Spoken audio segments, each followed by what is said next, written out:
Qala Nabi sallallahu alaihi wasallam, man taraka al-mira'a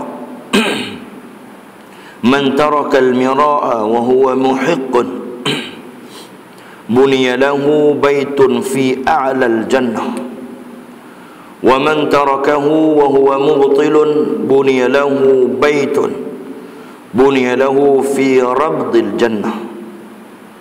Nabi SAW menyebut dalam sebuah hadis, Nabi kata, man tarakal mira'ah, barang siapa di kalangan kamu yang meninggalkan meninggalkan pertengkaran. Mira'ah maksudnya ada dua orang yang bertengkar, ataupun ada sekumpulan, ada dua kumpulan yang bertengkar di antara satu sama lain, bertengkar satu perkara yang betul, wa huwa muhiqqun, kita bertengkar tapi kita berada dalam jalan yang betul.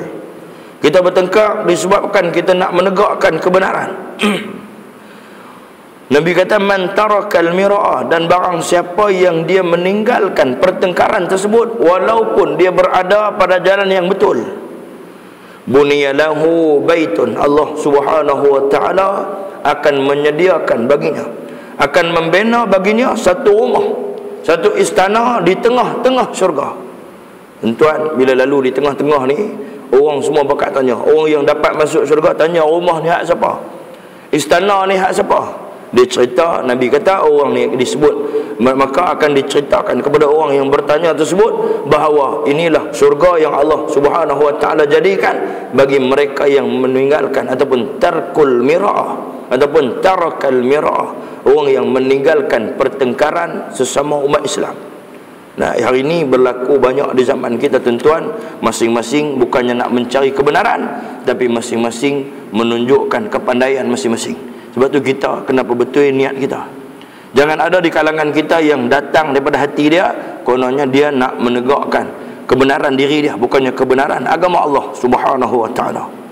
Nabi SAW menyambung percakapannya. Nabi menyebut lagi, Nabi kata, wa man tarkahu wa huwa mubtilun, dan kalau sekiranya dia ni bertengkar dan kemudian dia meninggalkan pertengkaran tersebut, nah, dia meninggalkan pertengkaran tersebut dan dia pula bersalah di dalam pertengkaran tersebut. Dia bertengkar tapi dia salah.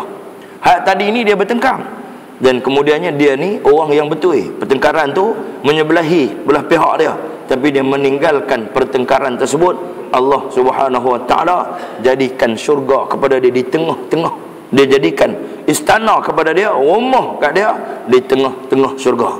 Bagi orang yang meninggalkan pertengkaran dan dalam keadaan dia ni salah, pendapat dia salah, tak betul pendapat dia, wa huwa mubtilun, dan dia ni kemudian meninggalkan pertengkaran tersebut, Nabi kata, buniya lahu baitun, Nabi kata, fi rabdil jannah, maka Allah Subhanahu wa ta'ala menjanjikan syurga kepada dia di lereng-lereng syurga.